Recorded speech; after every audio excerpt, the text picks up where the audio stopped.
सकेगा इंडिया गठबंधन का जो सरकार सर, तो पॉलिटिक्स जिसकी भी हो, जाति धर्म के आधार पर ही तो की जाती है ना अपने देश में। पहले कब हुआ है? बिल्कुल हुआ, बिहार में देख लीजिए आप, अब बिहार में देख लीजिए, हमेशा जाति के नाम पे ही वोट मिली है, कब? अभी भी मिल रही है। देखिए आज तक ऐसा नहीं हुआ है। ये जो विपक्ष बीजेपी है ना, इनको जब जब सत्ता नहीं मिलता है ये जाति धर्म नफरत लाठीचार्ज ईडी सीबीआई सारा सिस्टम यूज करता है। लेकिन बिहारी है बउआ, जवाब तो दे के रहेंगे। चलिए पीछे में चलते, किसान की बात कर रहे हैं और उपराष्ट्रपति भी जो है किसान परिवार से ही आते, फिर भी उनका मजाक उड़ाया गया, जिसके कारण किसान लोग भी जो है धरना प्रदर्शन कर रहे हैं आप लोगों के खिलाफ। इस पे फिर क्या कहना चाहिए? नहीं मोदी का किसान है, वो मोदी का किसान है। मोदी अपने तरीका से किसान ना तो मोदी का है ना इंडिया गठबंधन का, मोदी का आदमी है, पैसा पे मोदी रखवाता है पूरे देश में किसान बना के। वो लोग ये भी तो आरोप लगा सकते हैं कि आप भी अपना आदमी लेकर के बैठे हैं। पूरा देश परेशान है मोदी से। एक मिनट, कांग्रेस के खिलाफ जो है 320 करोड़ का घोटाला सामने में आया है। फिर कांग्रेस के खिलाफ पूरा देश में घोटाला मोदी करता है और लास्ट में लाके कांग्रेस पर रख दीजिए। ये मोदी जी सिर्फ देश के जनता देश में कुछ भी हो रहा है तो मोदी जी पे पर्चा फाड़ दो। मोदी ये करता है, ये कुकर्म करने का ही प्रूफ नहीं है ना, फिर बोल कैसे सकते हैं? मैं हूँ संदीप दत्ता और आप देख रहे हैं प्रभात टाइम्स। तो जैसा कि देख रहे हैं अभी आज मैं मधुबनी में हूँ और यहाँ पे इंडिया गठबंधन के द्वारा जो है 142 सांसदों को निकालने की वजह से यहाँ पे धरना प्रदर्शन किया जा रहा है और लोग काफी यहाँ पे जोशीले नजर आ रहे हैं मुझे। तो आइए यहाँ के लोगों से बातचीत करते हैं कि वो जो निलंबित हुई है 142 सांसद वो उसके बारे में लोग क्या कह रहे हैं। तो आज का जो धरना प्रदर्शन है 142 सांसदों को निलंबित करने के कारण, ठीक है, तो इस विषय पे आप लोग क्या करना चाहेंगे? आज राष्ट्रव्यापी विरोध दिवस है। नरेंद्र मोदी सरकार के अलोकतांत्रिक आचरण के विरुद्ध संपूर्ण देश में इंडिया गठबंधन और जो लोकतंत्र प्रेमी हैं इंडिया गठबंधन के साथ नहीं भी हैं वो भी नरेंद्र मोदी के इस अलोकतांत्रिक कार्यवाही का निंदा कर रहे हैं और रोष व्यक्त है पूरे देश के अंदर में। भविष्य में इस संघर्ष को हम और आगे बढ़ाएंगे और मुझे विश्वास है कि जिस तरह 750 किसानों ने अपना बलिदान देकर नरेंद्र मोदी से क्षमा याचना करवाया, उसी तरह देश में इंडिया गठबंधन के नेतृत्व में ये आंदोलन नरेंद्र मोदी के तानाशाही रवैया को वापस लेने के लिए मजबूर करेगा। मैं मनोज मिश्र, भारतीय कम्युनिस्ट पार्टी मधुबनी। तो कहने का मतलब एक सवाल और है आपसे, अभी जो हाल में उपराष्ट्रपति का जो मजाक उड़ाया गया जिसमें क्या कहते हैं ये गांधी जी जो हैं वो कैमरा लेकर के मतलब मजा लेते हुए दिख रहे हैं, इस विषय पे फिर क्या कहना चाहेंगे? देखिए, नरेंद्र मोदी जी का जो नेतृत्व है, राष्ट्रीय स्वयंसेवक संघ के निर्देश पर इनका कार्यक्रम चल रहा है और राष्ट्रीय स्वयंसेवक संघ के लोग तलवार बांटते हैं, विचार नहीं बांटते हैं, ये बंदूक बांटते हैं, विचार से इनका कोई संबंध नहीं है। हम जो इंडिया गठबंधन के लोग हैं ये देश के संविधान, देश के लोकतंत्र और भारत के स्वतंत्रता आंदोलन के इतिहास ने जो हमें मूल्य दिया है उस मूल्य की रक्षा के लिए हम आगे बढ़ेंगे और देश जीतेगा, इंडिया जीतेगी और तानाशाह का अंत होगा। इसी विश्वास के साथ देश के नौजवानों को, देश के किसानों को, माताओं और बहनों को हम सड़क पर लेकर संघर्ष में आगे बढ़ेंगे और इस सरकार के खिलाफ संघर्ष को और तेज करेंगे। अभी आप जैसे किसान की बात कर रहे हैं और उपराष्ट्रपति भी जो है किसान परिवार से ही आते, फिर भी उनका मजाक उड़ाया गया, जिसके कारण किसान लोग भी जो है धरना प्रदर्शन कर रहे हैं आप लोगों के खिलाफ। इस पे फिर क्या कहना चाहिए? नहीं, मोदी का किसान है, वो मोदी का किसान है। मोदी अपने तरीका से किसान ना तो मोदी का है ना इंडिया गठबंधन का, मोदी का आदमी है, पैसा पे मोदी रखवाता है पूरे देश में किसान बना के। वो लोग ये भी तो आरोप लगा सकते हैं कि आप भी अपना आदमी लेकर के बैठे हैं। पूरा देश परेशान है मोदी से। एक मिनट, आपको याद होगा कि लगातार 13 महीना के राष्ट्रव्यापी किसान आंदोलन के क्रम में 750 किसानों ने अपना बलिदान दिया। मेरे जैसा किसान आंदोलन का एक साधारण कार्यकर्ता भी दिल्ली के सिंघू बॉर्डर पर जाके महीनों उस किसान आंदोलन के कार्यकर्ता बनकर मुझे भी ये सौभाग्य प्राप्त हुआ और अपने संघर्ष के बदौलत सत्य के रास्ता पर आगे बढ़कर उस संघर्ष के बदौलत नरेंद्र मोदी को उस तीनों काला कानून को वापस लेने के लिए मजबूर होना पड़ा। असल किसान आंदोलन वो है, ये किसान आंदोलन सरकार प्रायोजित है। जो मुख्य किसानों का जो सवाल है वो न्यूनतम समर्थन मूल्य का सवाल हो, जो कॉरपोरेट से खेती को मुक्त करवाना चाहता है, उसके खिलाफ कुछ किसानों को बुला के जो कॉरपोरेट सेक्टर के पक्षधर हैं उनको बुला के ये जो मुख्य किसान आंदोलन है इस देश का, जो अन्नदाता है इस देश में, उस किसान आंदोलन को कलंकित करने का ये प्रयास कर रहा है। आप इसको सूक्ष्मता से, आप अगर पत्रकारिता के अंदर में हैं तो इसको सूक्ष्मता से अगर आप अध्ययन कीजिएगा तो आपको ये सच्चाई सामने आएगी। और आपको मैं एक तरफ और एक ध्यान आकृष्ट करना चाहूँगा कि आप याद कीजिए 26 जनवरी का वो दिन गणतंत्र दिवस चल रहा, पूरे देश के अंदर में लोग समारोह मना रहे थे और उस वक्त तिरंगा लेके कौन चढ़ा था दिल्ली के अंदर में? किसान आंदोलन को कलंकित कौन करवाया था? वो आरएसएस और भारतीय जनता पार्टी का लोग उस किसान आंदोलन को कलंकित करने के लिए, राष्ट्रद्रोही साबित करने के लिए तैयार था। लेकिन आज तो परिणाम सामने में है।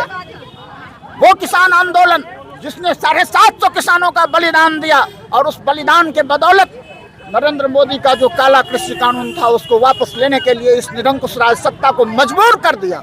ये उदाहरण है इस 2014 से अभी तक का सबसे बड़ी जीत। आज जो किसान जिनका बात आप कर रहे हैं वो कहाँ थे उस किसान आंदोलन के साथ? वो किस कतार में शामिल थे? इसीलिए वो असली लड़ाई जो किसानों का है, वो किसान आंदोलन आज भी जो अन्नदाता है इस देश का, उसके साथ हम इंडिया गठबंधन के लोग और किसान आंदोलन में विश्वास करने वाले लोग उसके साथ खड़ा हैं। उसका बहुत मांग आज भी लंबित है। उस लंबित मांगों को लेकर देश के अंदर में आंदोलन चल रहा है और वो जो असली किसान आंदोलन है वो किसान आंदोलन जीतेगा। सुनने में आया कि कांग्रेस के खिलाफ जो है 320 करोड़ का घोटाला सामने में आया। फिर कांग्रेस के खिलाफ पूरा देश में घोटाला मोदी करता है और लास्ट में लाके कांग्रेस पर रख दीजिए।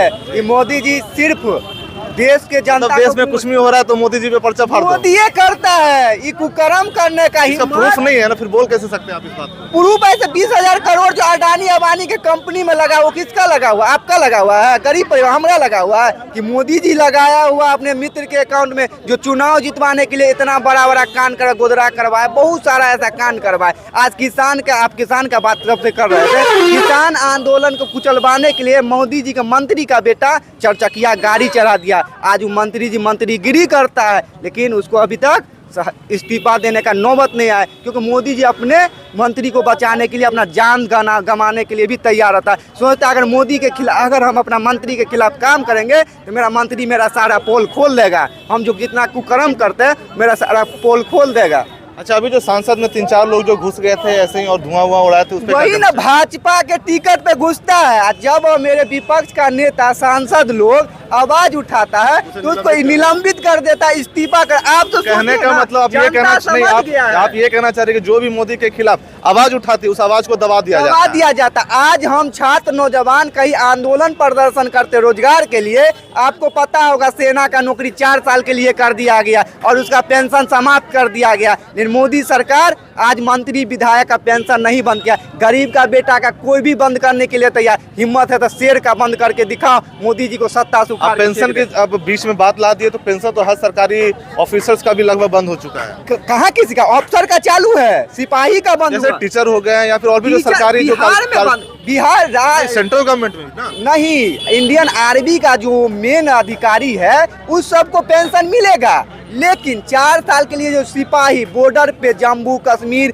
पहाड़ पे बर्फ के चट्टान पे रहता है, उस पे क्या करवा दिए? 4 साल के अंदर में वो मर भी सकते हैं। उसका परिवार का देखभाल कौन करे? मोदी जी लिख के दे, हम अपने मंत्री का, इनके परिवार को मंत्री का टिकट देंगे, विधायक का टिकट देंगे, केंद्र में भेजेंगे, राज्य में भेजेंगे। वह नहीं घोषणा, मरता है गरीब का बेटा। आज चीन हमारे देश के अंदर प्रवेश कर गया, घर बना लिया है, लेकिन मोदी जी उस पे कुछ नहीं बोलते हैं। आज मणिपुर में इतना लाश गिरा, बहुत कांड हुआ, मोदी जी का आवाज़ नहीं खुला। लेकिन आज अमेरिका या कोई अदर देश में जाते हैं तो कहते हैं मेरा देश सुरक्षित है। आज हम देश का युवा है, मेरा उम्र 22-23 साल है, हम रोजगार के, मेरे घर में 2 इंडियन आर्मी में है। जब हम देखे मेरे टाइम में क्या कहते हैं, मोदी सरकार ये काला कानून ला दिया है कि अब हमको पेंशन नहीं मिलेगा, 4 साल के बाद रिटायर करेंगे तो हमको चौप मुढ़ी और लिट्टी चोखा का दुकान करना पड़ेगा। तो हम मोदी जी के खिलाफ सड़क पे उतर के, कांग्रेस पार्टी के साथ उतर के और इंडिया गठबंधन के सहयोग करने के लिए हम ये लड़ाई लड़ना चालू कर दिए। क्योंकि आज मेरा सिर्फ बात नहीं, पूरे देश का युवा नौजवान का बात है। हम युवा के लिए लड़ेंगे और ये मधुबनी मिथिला का धरती से मोदी जी को बताना चाहते हैं, अगर युवा पे आप जितना आक्रमण कीजिएगा, युवा उतना उग्र रूप धारण करेगा और आपको सरकार से उठा के फेंकने का काम करेगा। तो कहने वाला हर चीज का जवाब जो है 2024 में सरकार को मिल जाएगा। 2024 में वो अभी उनको पता चल गया है कि हम 2024 में हार जाएंगे, तो अभी से ही सांसद लोग को सदन में बोलने का मौका नहीं देना चाहते हैं। क्योंकि अभी सदन में उनका पोल खुलना चालू हुआ था, पोल खुल जाता तो सोचा इससे अच्छा इनका संसद का जो सांसद का जो सदस्यता है इसको रद्द कर देते हैं। तो अब मेरे खिलाफ कोई आवाज नहीं, सड़क किसी का नहीं है, सड़क पे हम सब उतरेंगे और देश का जनता जान चुका है मोदी गुंडई पे उतर गया, वो गुंडई को रोक के रखेंगे और देश को खुशहाल देश बनाएंगे। जो अभी हिंदू मुसलमान में बटा हुआ, सिख ईसाई में बटा हुआ, अगरा पिछड़ा में बटा हुआ, उसको रोकने का काम करेगा इंडिया गठबंधन का जो सरकार। सर तो पॉलिटिक्स जिसकी भी हो, जाति धर्म के आधार पर तो की जाती है अपने देश में। पहले कब हुआ है? बिल्कुल हुआ, बिहार में देख लीजिए आप, अब बिहार में देख लीजिए हमेशा जाति के नाम पे ही वोट मिली है, अभी भी मिल रही है। देखिए आज तक ऐसा नहीं हुआ है। ये जो विपक्ष बीजेपी है ना, इनको जब जब सत्ता नहीं मिलता है ये जाति धर्म नफरत लाठीचार्ज ईडी सीबीआई सारा सिस्टम यूज करता है। लेकिन बिहारी है बहुआ, जवाब तो दे के रहेंगे। चलिए पीछे में चचा भी बहुत खुश नजर आएंगे। सर आप क्या कहना चाहेंगे? हम तो यही कहना चाहेंगे कि जो आज मोदी जी देश में केवल हिंदू मुस्लिम राम के नाम पर लोगों का दिमाग भटका रहा है। जो आज वादा किया था देश में कि 2 करोड़ लोगों को हम रोजगार देंगे, आज महंगाई पर काबू पाएंगे, लेकिन कहीं कुछ नहीं। आज उस पर बोलने के लिए तैयार नहीं है, आज वो रोजगार देने को तैयार नहीं है। बदले में देश का जो महत्वपूर्ण संस्था सब था, आज रेलवे का स्टेशन बेच रहा है, रेल को बेच रहा है। सर मुझे ये नहीं समझ में, सब लोग कह रहे हैं रेलवे स्टेशन बेच रहा है, ये बेच रहा है। मेरा आज दोस्त, अपना दोस्त जो है वो रेलवे डिपार्टमेंट में उसकी जॉब हुई है और उसकी सरकारी वेतन आ रही है, कैसे बेच गई? आज प्लेटफार्म पर जब टिकट कटा, प्लेटफार्म का टिकट 8 आना था, 2 रुपया था, आज 50-50 रुपया प्लेटफार्म का टिकट है। अभी 100% नहीं बेचा है, कुछ कुछ जगहों पर जो मेन शहर का जो प्लेटफार्म सब है वो सब बेच दिया है। जी। आज मतलब क्या कहते हैं, जो रोजगार कहा देंगे, रोजगार नहीं दिया। अभी आप चुनाव का समय आया है, राम सब का है कि केवल मोदी का है? आज मतलब देश के लिए बारे में सोचना चाहिए। आज किसान, हम लोग किसान है, जब गेहूं बुआई का समय आया तो खादे पार है, खादे नहीं मिलेगा। जब गेहूं बुआई समाप्त हो जाएगा तब खाद मिलेगा। तो कहाँ किसान के लिए क्या सोच रहे हैं? समर्थन मूल्य कहाँ देंगे? कहाँ मिला? जिस समय किसान अनाज उत्पादन करता है उस समय में वो खरीद नहीं पाता है, खरीदता नहीं है। कहने के लिए तो बहुत कुछ है। आज गैस, साधारण गैस मतलब जो 300-350 में मिलता था, 1200 रुपया में गैस। किस ईयर की आप बात कर रहे हैं? आज से 5-7 साल 10 साल पहले 340 रुपये गैस मिलता। सर अगर अब मैं कंपेयर कर दूँ इसको 1947 से, फिर नहीं 1947। तो कहने का मतलब, मेरा कहने का मतलब ये है कि वक्त के साथ ना महंगाई कोई भी सरकार करे वो तो बढ़ना तय है। वो सरकार इसमें मुझे नहीं लगता कि ज़्यादा इसमें रोल निभाती है। अंकुश तो मतलब उस पर सरकार का काम ही है ना, अंकुश। आज हम कहते हैं सरकार का BSNL चैनल है, जब भी बात कीजिएगा तो आधा घंटा लगेगा, लेकिन आज जियो है, एयरटेल है, ऐसे कंपनी को बढ़ावा मिल रहा है। देश में जो 10 गो उद्योगपति है उसके हाथे मोदी जी खेल रहे हैं। वो जो कहेंगे वही करेंगे। कहाँ मतलब जो देश हित की कौन सा ऐसा भावना हो?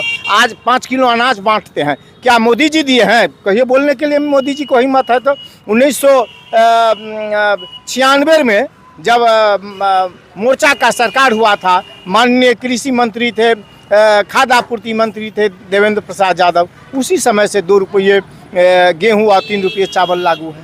कौन सा ही कर दिए मोदी जी? और आज धोखा दे रहा है, छोटी मोटी बात को ही करके और भटका करके सत्ता पर काबिज होकर के आज जैसे बता रहे हैं। हम कहते हैं जब कहीं किसी बिहार में जब कुछ होता है तो कहता है जंगल राज है, लेकिन हिंदुस्तान का सबसे बड़ा मतलब जनतंत्र का सदन है, लोकतंत्र का सदन है, उसमें मतलब हमला हो रहा है, तो ये कैसा प्रधानमंत्री है? ये चूक किसका है? मोदी जी का कर्तव्य था ना कि देश का प्रधानमंत्री है, देश का मुख्य आदमी है, अगर कहीं सुरक्षा में चूक हुआ उनको महसूस करना चाहिए। लेकिन आज यदि आवाज़ लोग उठाता है तो उसको सदन से मतलब निष्कासित करता है। ये कितना बड़ा हिटलरशाही है। तो इसलिए हम लोग दुख सर, तो इंडिया गठबंधन के भी लोग भी तो उपराष्ट्रपति का मजाक उड़ाया ना, जिसमें राहुल गांधी जी साक्षात जो है वीडियो रिकॉर्डिंग करते हुए नजर आए हैं। मतलब ये तो खेल बना के रख दिए सब लोग। नहीं, देखिए, जो जवाबदेही वाला आदमी ने अगर एक आदमी अगर कुछ कर रहा है तो उसको इतना हाईलाइटेड कर रहे हैं, जो मेन चीज़ है उस पर कहाँ बोल रहे हैं। मैं पूछ रहा हूँ, आज संसद का रखवाली कौन करेगा? प्रधानमंत्री करेगा, रक्षा मंत्री है वो करेगा। तो उस पर अगर आपको सवाल पूछा कि इतना बिहार में अगर थोड़ा सा कहीं कुछ होता है, कहता है जंगल राज हो गया। आज जब भाजपा इतना दिन नीतीश के साथ था, उस समय में क्या क्राइम नहीं होता था? उस समय और क्राइम होना मतलब थोड़ी मोरी घटना, जब हम आज अपनी जान को हथेली पर ले लेंगे तो कुछ कर सकते हैं, घटना होगा, लेकिन घटना करने वालों को सज़ा मिलना चाहिए, ये हुआ तरीका। लेकिन अगर कोई आवाज़ उठाता है उसको आप उसके आवाज़ को बंद कर सकते हैं, इसका मतलब है डेमोक्रेसी को आप समाप्त करना चाहते हैं। हम लोगों का ये है कि मोदी जी डेमोक्रेसी को समाप्त करना चाह रहा है। आज मतलब जो भी बिल होता है, इससे पहले भी पार्लियामेंट चलता था या विधानसभा चलता है, तो विरोधी का भी आवाज़ सुना जाता है कि अगर कोई अच्छा प्रश्न करता है कोई तो उस पर सुना जाता है, उस पर जवाब दिया जाता है और उस बात को मतलब रख करके उस पर इम्प्लीमेंट किया जाता है। लेकिन इस समय में तो जो आवाज़ उठाता है लोग, उसकी आवाज़ को बंद किया जाता है। तो कैसा प्रधानमंत्री? ये तो राजतंत्र हो गया, प्रजातंत्र को समाप्त करना चाहता है। तो ऐसे लोगों को इस देश में ज़रूरत नहीं है। आज ठीक है, संविधान इन सब चीज़ों का जवाब जो है मुझे लगता है 2024 में विपक्ष हो या पक्ष हो, दोनों को मिल जाएगी, है ना। अब वक्त बहुत ज़्यादा नहीं रहा, तो हम लोग को बस इंतजार करने का विषय है। एकदम बस सही बात। सर, आपका क्या नाम हो गया? मेरा नाम हुआ रुदल यादव। रुदल यादव जी से बातचीत हुई, और भी बाकी एक युवा भी थे, उनसे भी बातचीत हुई। और ये इंडिया गठबंधन के द्वारा जो धरना प्रदर्शन भी किया गया, जो जिसका आपने इसका रिपोर्ट देखा। और अगर आप हमें फेसबुक पे देख रहे हैं तो फॉलो कर सकते हो, और यूट्यूब पे देख रहे हैं तो सब्सक्राइब कर सकते हैं। धन्यवाद।